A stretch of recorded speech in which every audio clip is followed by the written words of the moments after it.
দিনের শুরুটা যখন ডাইনিংয়ে তখন কিছুটা মুখরোচক আর কিছুটা স্বাস্থ্যসম্মত খাবারই থাকা উচিত সকালের নাস্তায় এবং একই সাথে দিনের অন্যান্য নাস্তায়ও। আমাদের অনেকেরই মুখে অরুচি থাকে আর ঘরের খাবারের প্রতি একটু উদাসীনতাও থাকে, তাই ঘরের খাবারের প্রস্তুতি যত ভালো হবে ততই ঘরের খাবারের প্রতি আমাদের মনও টানবে বেশি।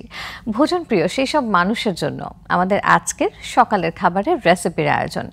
আজ আমরা শিখব কিভাবে খুব সহজে কড়াইশুঁটির কচুরি বানাতে হয়। আপনাদের জানিয়ে দিচ্ছি কড়াইশুঁটির কচুরি বানাতে কি কি উপকরণ লাগছে।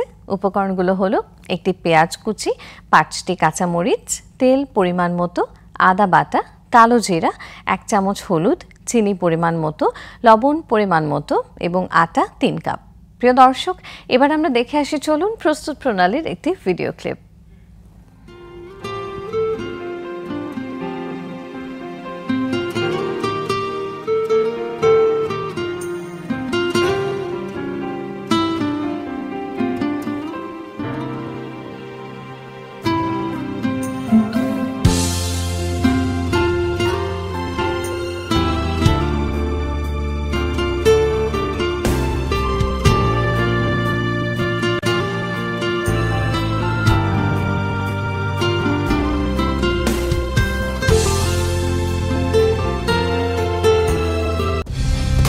কালার এক্সপার্ট, জর্জ স্যাপ এবং মাইল্ড অন হ্যান্ডস টেকনোলজি সমৃদ্ধ অরিক্স ক্রিস্টাল ওয়াশ আপনার লন্ড্রি এক্সপার্ট।